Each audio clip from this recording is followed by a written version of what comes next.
All right, why do you grow a garden? Most of us grow flowers and vegetables for our own enjoyment or for our own food. Others sell the produce from their gardens to earn money. But today on You Can Grow It, Garden Master Jim Duthie spotlights two different garden projects that not only grow fruits and vegetables, but also provide a community service that benefits more people than just the gardeners.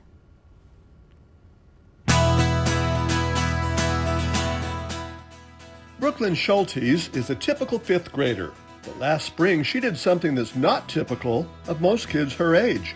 She helped organize volunteers to clean up a rundown garden behind her school and turn it into something special. The garden at Christine Donnell School of the Arts had become neglected and overgrown with weeds. With her principal's permission, Brooklyn did some research about gardening, reached out to garden experts, and rallied numerous volunteers to help make the garden beautiful and productive again. Many of her fellow CDSA students, as well as their families and others, pulled weeds, repaired and prepared the garden boxes, laid gravel, gave the garden shed a fresh coat of paint, and then planted the garden. The plants, seeds, and other supplies were donated by area businesses, including local garden centers, and other supporters donated their time and money. Why did Brooklyn do it? She says, "I did this project because it needed fixing and was full of weeds. I knew if I didn't do it, it probably wouldn't get done." Now, teachers at CDSA are encouraged to take their classes outside to tour the garden and to celebrate what can be done with a little vision and determination. Good job, Brooklyn. Just a few miles away from Brooklyn's school, another much larger garden grows tons of fresh produce every year, and it's all given away. This garden is a mission project at the Amity campus of the Cathedral of the Rockies.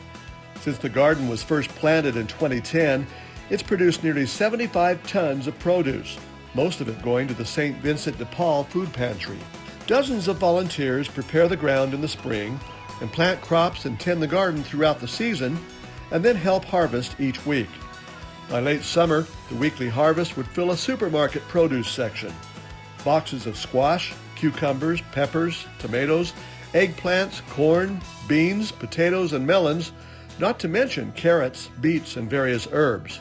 In addition, bushels of delicious and healthy fruit, including fresh nectarines, peaches, and apples from the garden's small orchard.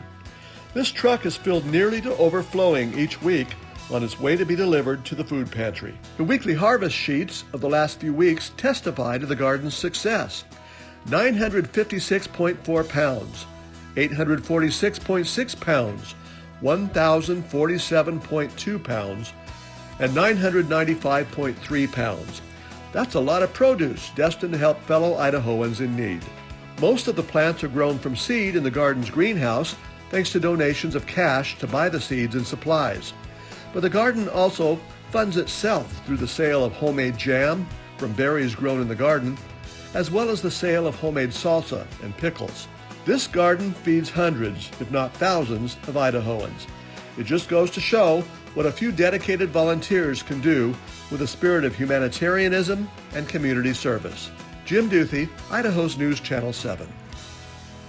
Wow, very cool. And all those volunteer gardeners helping so many people across the Treasure Valley.